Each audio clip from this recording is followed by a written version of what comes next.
ओम नमः शिवाय। जय बजरंगबाली। मु ज्योतिष प्रशांत आपण को मोर यूट्यूब चैनल ओडिया ज्योतिष को स्वागत करुच्ची।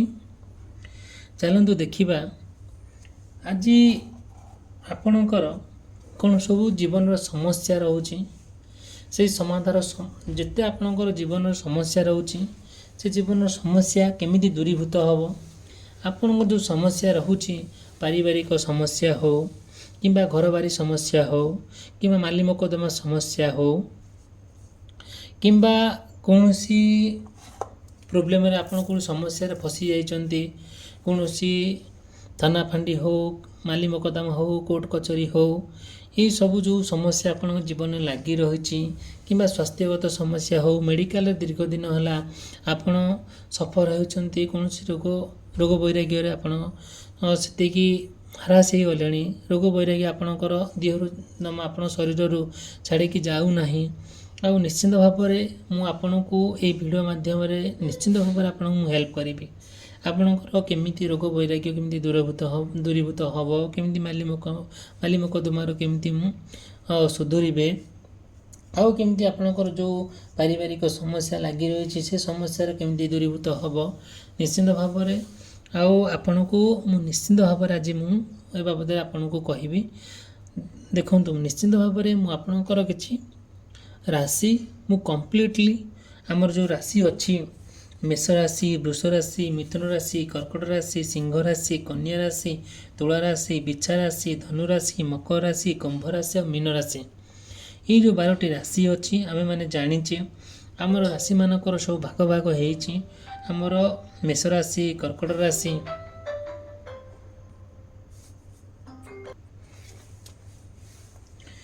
फास्ट कहबी कि मकर राशि कर्कट राशि तुला राशि और मकर राशि यही व्यक्ति विशेष मानक राशि चर राशि कह जाए यही व्यक्ति मानकर विशेष यही व्यक्ति विशेष मानकर जितेबले सी माली मकदमार हो कि कौन पारिवारिक समस्या हो कि कौन स्वास्थ्यगत समस्या हो कि कौन चाकरी क्षेत्र हो जदिव किसी समाधान पाई पारना तार बाट कि आप निश्चिंत भाव में तार किसी सल्यूशन आप पाई पारना केमती आपणकर जीवन चलापथ केमती कुसीमित हम केमती धीरे धीरे आपणकर ये सब क्षेत्र में केमती आपण उन्नति करेंगे केमती आपण गोटे लक्ष्य स्थल पहुँचे जमी कहली कि आपणक स्वास्थ्यगत समस्या हो कि आपणकर पारिवारिक समस्या हो कि आपणकर माली मकदमा कोर्ट कचेरी ये केस आपणकर जो समस्या अच्छी ता समाधान हम निश्चिंत भाव में आपण जदि आपणकर किसी घर बाड़ी समस्या हो कौन पारिवारिक समस्या हो कि कौन घरे आपणकर अशांति होउची कि परस्पर आपण परिवार भितर पड़ूना कि आप परिवार भितर झगड़ा होउची ये सब निश्चिंत भाव में ये जो राशि व्यक्ति विशेष मान को कहली निश्चिंत भाव में तार समाधान मो पाखे अच्छी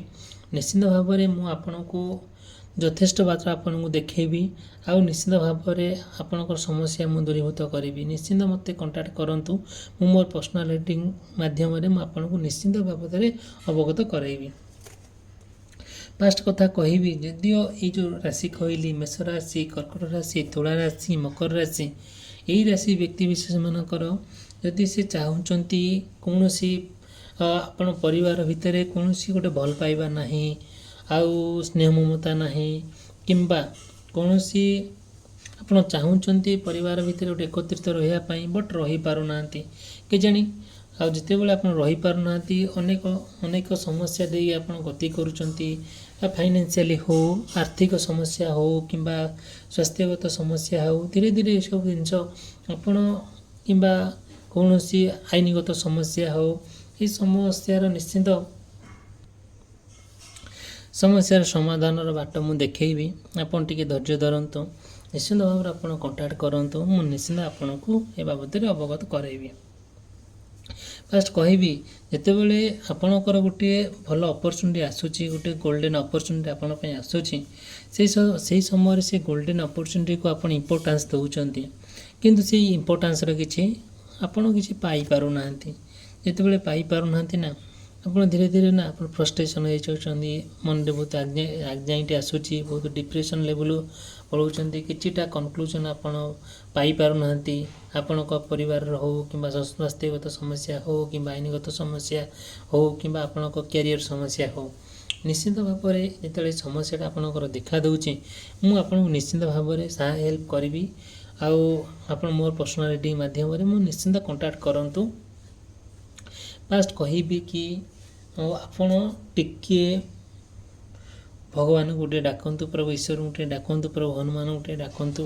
ହନୁମାନ ଚାଳିଶା ଟିକେ ପଢ଼ନ୍ତୁ। ନିଶ୍ଚିନ୍ତ ଭାବରେ ଆପଣଙ୍କର ଯେତେ ସମସ୍ୟା ଅଛି ତାର ସମାଧାନ ନିଶ୍ଚିନ୍ତ ଆପଣ ହିଁ ପାଇବେ। ଯେତେବେଳେ ମୁଁ ଆପଣଙ୍କୁ ଗୋଟିଏ କଥା କହୁଛି, ଯେତେବେଳେ ଆପଣ କୌଣସି ସମାଧାନ ପାଇପାରୁନାହାନ୍ତି, କିଛି ସମସ୍ୟା ଆପଣ ଜୀବନରେ ଦେଖାଦେଉଛି, ସେ ସମସ୍ୟାକୁ ନେଇକି ଆପଣ ବହୁତ ଚିନ୍ତିତ ଅଛନ୍ତି, ବହୁତ ଦୁଃଖ ପ୍ରକାଶ କରୁଛନ୍ତି, ବହୁତ ଫ୍ରଷ୍ଟ୍ରେସନ୍ରେ ଅଛନ୍ତି, ବହୁତ ଦୁଃଖରେ ଅଛନ୍ତି, ନିଶ୍ଚିନ୍ତ ଭାବରେ ମୁଁ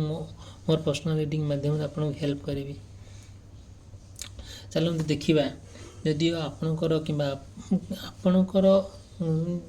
ଆପଣଙ୍କର ଲାଇଫରେ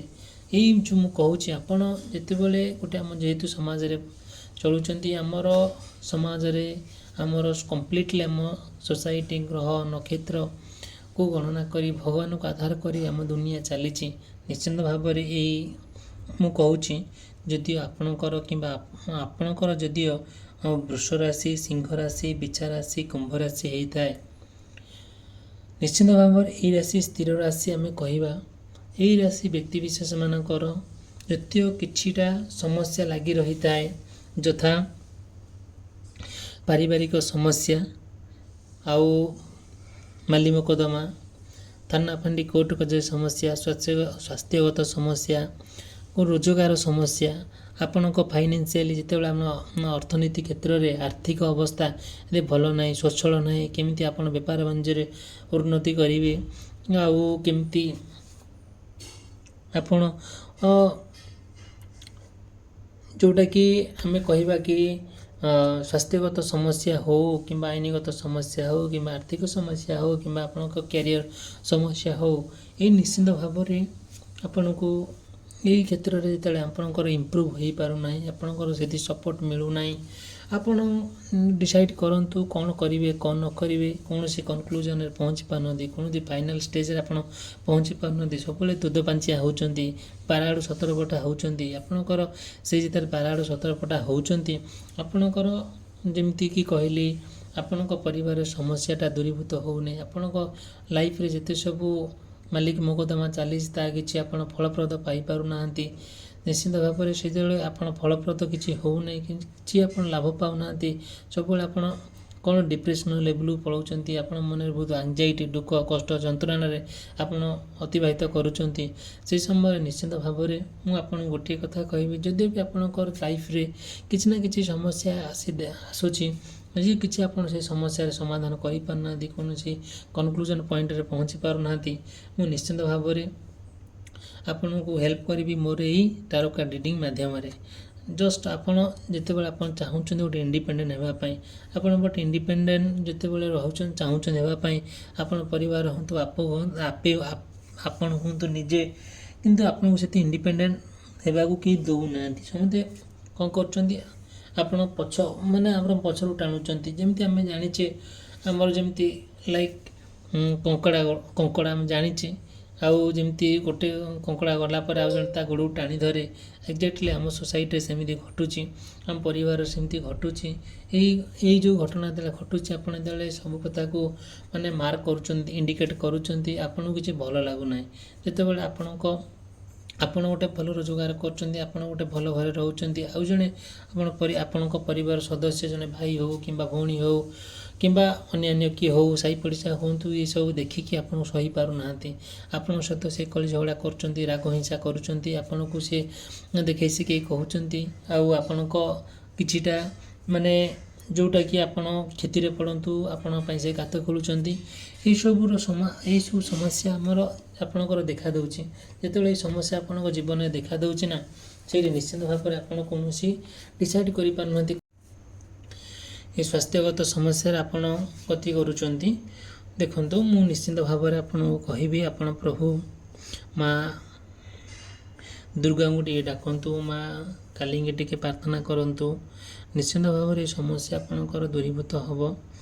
ଆଉ ନେକ୍ସଟରେ କହିବି, ଯଦି ଆପଣଙ୍କର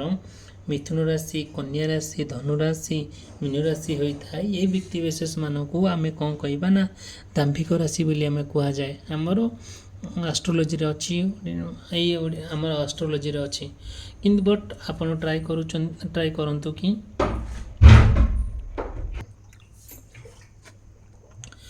ଯଦିଓ ଏଇ ଯେଉଁ କହିଲି କି ମିଥୁନ ରାଶି, କନ୍ୟା ରାଶି, ଧନୁ ରାଶି, ମୀନ ରାଶି, ଏହି ବ୍ୟକ୍ତି ବିଶେଷ ମାନେ ଯଦିଓ ଆପଣ କୌଣସି ମାଲି ମୋକଦ୍ଦମାରେ ହେଉ, ସ୍ୱାସ୍ଥ୍ୟଗତ ସମସ୍ୟାରେ ହେଉ, କିମ୍ବା କୌଣସି କ୍ୟାରିୟରରେ ହେଉ, କିମ୍ବା ଫାଇନାନ୍ସିଆଲରେ ହେଉ, ଆଉ ଏସବୁ କ୍ଷେତ୍ରରେ ଯଦିଓ କିଛି ପ୍ରୋବ୍ଲେମ୍ ହେଉଛି, ଆଉ ତା'ର ନିଶ୍ଚିନ୍ତ ଭାବରେ କିଛିଟା ସମସ୍ୟା ତା'ର ସମାଧାନ କରିବା ପାଇଁ ମୁଁ ନିଶ୍ଚିନ୍ତ ଭାବରେ ଆପଣଙ୍କୁ ହେଲ୍ପ କରିବି। ଦେଖନ୍ତୁ, ଯଦିଓ କହିବି ଆପଣଙ୍କର ଯଦିଓ କିଛି ନୂଆ ଆଇଡ଼ିଆ ଆସୁଛି, ଆପଣ ନା କ'ଣ କରୁଛନ୍ତି, ସେ ଆଇଡ଼ିଆଟାକୁ ଯଦିଓ ଆପଣ କୌଣସି କ୍ଷେତ୍ରରେ ଆପ୍ଲାଏ କରୁଛନ୍ତି, ସେଇଟା ବିଫଳ ହେଉଛି, କିମ୍ବା ଯଦି ଆପଣ ଯାହା ସବୁ ଲକ୍ଷ୍ୟସ୍ଥଳରେ ପହଞ୍ଚିବା ପାଇଁ ଯାହା ସବୁ ଲକ୍ଷ୍ୟ ରଖିଛନ୍ତି, ସେ ଲକ୍ଷ୍ୟ ଆପଣଙ୍କର ପୂରଣ ହୋଇପାରୁନାହିଁ। ଆପଣ ଯାହା ସବୁ ଯେତେ ଭଲ ଚିନ୍ତା କଲେ ବି ଆପଣ ଯେମିତି କହିଲେ ଭଲ ଚିନ୍ତା ମାନେ ଯଦି ଆପଣ କୌଣସି ମାଲି ମୋକଦ୍ଦମାରେ ଜଡ଼ିତ ହୋଇକି ଅଛନ୍ତି, ଆପଣ ମୁକୁଳିବାକୁ ଚାହୁଁଛନ୍ତି, ଆପଣ ମୁକୁଳି ପାରୁନାହାନ୍ତି, କିମ୍ବା କୌଣସି ଫାଇନାନ୍ସିଆଲ କ୍ରାଇସିସ୍ ଦେଇକି ଆପଣ ଗତି କରୁଛନ୍ତି, ମାନେ ଫାଇନାନ୍ସିଆଲ ପ୍ରୋବ୍ଲେମ୍ ଆପଣଙ୍କର ହେଉଛି, ଆପଣ ଚାହୁଁଛନ୍ତି ମୁକ୍ତି ହେବା ପାଇଁ, କିନ୍ତୁ ମୁକ୍ତି ହୋଇପାରୁନାହାନ୍ତି। ଯଦି ଆପଣ ଚାହୁଁଛନ୍ତି କୌଣସି ନୂଆ ଆପଣ ପାଖରେ କିଛି ନୂଆ ଇନଫର୍ମେସନ୍ ଆସି ପହଞ୍ଚୁଛି, ସେଇ ଇନଫର୍ମେସନ୍କୁ ଆପଣ ୟୁଟିଲାଇଜ୍ କରୁଛନ୍ତି, ନିଶ୍ଚିତ ଭାବରେ ସେଇ ଇନଫର୍ମେସନ୍ ଆପଣଙ୍କୁ ନା କିଛି ଠିକ୍ ଲାଗୁନି ବୋଲି ଆପଣ ମାଇଣ୍ଡରେ କ'ଣ କରୁଛନ୍ତି, ଭାବୁଛନ୍ତି, ଯେଉଁଟାକି ଆପଣଙ୍କର ସବୁବେଳେ ଆପଣ ମାଇଣ୍ଡରେ ସବୁବେଳେ ନେଗେଟିଭ୍ ଚିନ୍ତାଧାରା ଆସି ପଶୁଛି, ଯେଉଁ ନେଗେଟିଭ୍ ଚିନ୍ତାଧାରା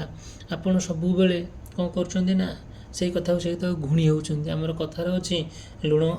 ଲୁଣ ଖାଇ ହାଣ୍ଡି, ଚିନ୍ତା ଖାଇ ଗଣ୍ଡି। ଆପଣଙ୍କର ଗୋଟିଏ କଥାକୁ ନେଇ ଚିନ୍ତା କରି ବହୁତ ତଳକୁ ଯାଉଛନ୍ତି। ଯେତେବେଳେ ଆପଣ ଏତେ ସମସ୍ୟା ଦେଇ ଗତି କରୁଛନ୍ତି, ଆପଣଙ୍କୁ କିଛି ଭଲ ଲାଗୁନାହିଁ, ଆପଣ କିଛି ଆଡ଼ଜଷ୍ଟ କରିପାରୁନାହାନ୍ତି। ମାନେ ଆପଣ ଭଲ ଲୋକ, କିନ୍ତୁ ବଟ୍ ଆପଣଙ୍କ ସମସ୍ୟା, ଆପଣଙ୍କ ପରିସ୍ଥିତି ଏମିତି ଭାବରେ ଆପଣଙ୍କୁ ଅଥୟ କରିଦେଉଛି, ଯେଉଁଟାକି ଆପଣ କିଛି ଆଡ଼ଜଷ୍ଟ କରିପାରୁନାହାନ୍ତି। ଆପଣଙ୍କୁ କିଛି ଭଲ ଜିନିଷ ଏ ଦୁନିଆରେ ଦେଖାଯାଉନାହିଁ। ଆପଣଙ୍କୁ ଯିଏ ଯାହା କହିଲେ ଆପଣଙ୍କୁ ବିରକ୍ତ ଲାଗୁଛି, ଇରିଟେଟ୍ ଲାଗୁଛି। ସେଇଠି ଆପଣ କ'ଣ କରୁଛନ୍ତି, କିଛି ନା କିଛି ଆପଣ ଏକ ସ୍ୱାଧୀନ ହେବା ପାଇଁ ଚାହୁଁଛନ୍ତି, ଗୋଟେ ଫ୍ରିଡ଼ମ୍ ପାଇବା ପାଇଁ ଆପଣ ଟ୍ରାଏ କରୁଛନ୍ତି, ବଟ୍ ସେଇ ସ୍ୱାଧୀନତା ଆପଣଙ୍କୁ ସୁଖ ଆଣି ଦେଇପାରୁନାହିଁ, କି ଯାହା ସବୁ ହରେଇ ବସନ୍ତି ତାହା ଆଣି ଦେଇପାରୁନାହିଁ। ନିଶ୍ଚିନ୍ତ ଭାବରେ ମୁଁ ଏତିକି କଥା କହିବି, ଆପଣ ଯେଉଁ ସମସ୍ୟା ଦେଇ ଗତି କରୁଛନ୍ତି, ତାହା ଏକ ଚିରସ୍ଥାୟୀ ନୁହଁ, ପରମାନେଣ୍ଟ ନୁହଁ, ଏଟା କ୍ଷଣସ୍ଥାୟୀ। ନିଶ୍ଚିନ୍ତ ଭାବରେ ଗୋଟିଏ କଥା କହିବି, ଯଦି ଆପଣ କୌଣସି ପିଲାପିଲି ପାଇଁ ପ୍ଲାନ୍ କରୁଛନ୍ତି, ତା ଆପଣ ଅସଫଳ ହେଉଛନ୍ତି, କିମ୍ବା କୌଣସି ଶାନ୍ତି ପାଇବା ପାଇଁ ଯଦି ସମସ୍ତେ ବୁଝାଉଛନ୍ତି, ସେ ଶାନ୍ତିଟିକୁ ଆପଣ ମିଳୁନାହିଁ, ଯଦି ଆପଣ ଚାହୁଁଛନ୍ତି କି ହଁ ଗୋଟେ ଭଲ ଫ୍ୟୁଚର୍, ମୁଁ ଭଲ ଗୋଟେ ଘର କରିବି, କୌଣସି ଜାଗା କିଣିବି, କିମ୍ବା ମୁଁ ମୋର ଯାହା ସମସ୍ୟା ସମାଧାନ କରିବି, ଏସବୁ ସମାଧାନର କୌଣସି ବାଟ ଆପଣ ପାଉନାହାନ୍ତି, ନିଶ୍ଚିନ୍ତ ଭାବରେ ମୁଁ ଏ ସମାଧାନର ବାଟ ମୁଁ ରଖିଛି ଆପଣଙ୍କ ପାଇଁ। ନିଶ୍ଚିନ୍ତ ଭାବରେ ମୋତେ କଣ୍ଟାକ୍ଟ କରନ୍ତୁ। ମୁଁ ଆପଣଙ୍କୁ ଯାହା ଆପଣଙ୍କର ଜୀବନର ଯେତେ ସବୁ ଆପଣ ଜୀବନରେ ଯାହା ସମସ୍ୟା ଅଛି, ଯାହା ସମାଧାନ ମୁଁ ନିଶ୍ଚିନ୍ତ ବାଟ ଦେଖେଇବି। ଆଉ ଗୋଟେ କହିବି, ଆପଣଙ୍କର ଯେଉଁ ଇନର୍ ଷ୍ଟ୍ରେନ୍ଥ ଅଛି, ଯେଉଁ ମନ ଭିତରେ ଯେଉଁ ଶକ୍ତି ଅଛି, ସେ ଶକ୍ତି ଦିନେ ଦିନକୁ ମରିଯାଉଛି, ଯେଉଁଟାକି ଆପଣ କ'ଣ ଦେଖୁଛନ୍ତି କେଜାଣି, କ'ଣ ଭାବୁଛନ୍ତି କେଜାଣି, ଆପଣ ବହୁତ ୱିକ୍ ଫିଲ୍ କରୁଛନ୍ତି, ବହୁତ ଇନସିକ୍ୟୁର୍ ଫିଲ୍ କରୁଛନ୍ତି, ଯେଉଁଟାକି ଆପଣଙ୍କର ଏତେ ଲୋ ଏନର୍ଜି ଯେ ଯେଉଁଟାକି ଆପଣ ପୁରା ସମ୍ପୂର୍ଣ୍ଣ ଭାବରେ ଡିସାଟିସ୍ଫାଏଡ଼୍ ହେଇଯାଉଛନ୍ତି। ଆଉ ଆପଣ ବହୁତ ଷ୍ଟ୍ରଗଲ୍ କରୁଛନ୍ତି, କିନ୍ତୁ ଯେଉଁ ଷ୍ଟ୍ରଗଲ୍ କରୁଛନ୍ତି ତାର କିଛି ଲାଭଦାୟକ ହେଉନାହିଁ, କିନ୍ତୁ ଅଯଥା ପରିଶ୍ରମ ଯାଉଛି। ଠିକ୍ ଅଛି, ଆପଣଙ୍କୁ ଯଦି ଚ୍ୟାନେଲ୍ଟି ଭଲ ଲାଗୁଥାଏ, ଆପଣ ଏ ଚ୍ୟାନେଲ୍କୁ ଭିଡ଼ିଓ ଯଦି ଭଲ ଲାଗୁଥାଏ, ଆପଣ ଭିଡ଼ିଓକୁ ଲାଇକ୍ କରିବେ, ଚ୍ୟାନେଲ୍କୁ ସବସ୍କ୍ରାଇବ୍ କରିବା ପାଇଁ ଭୁଲିବେ ନାହିଁ। ମୁଁ ନିଶ୍ଚିନ୍ତ ଭାବରେ ଆପଣଙ୍କର ନେକ୍ସଟ ଭିଡ଼ିଓରେ ଆପଣଙ୍କର ଜୀବନର ସମସ୍ୟାକୁ ନେଇକି ମୁଁ ନିଶ୍ଚିନ୍ତ ଭାବରେ ଆପଣଙ୍କୁ ସମାଧାନର ବାଟ ଦେଖେଇବି। ଏହି ଭିଡ଼ିଓଟି ସମାପ୍ତ କରୁଛି। ଧନ୍ୟବାଦ।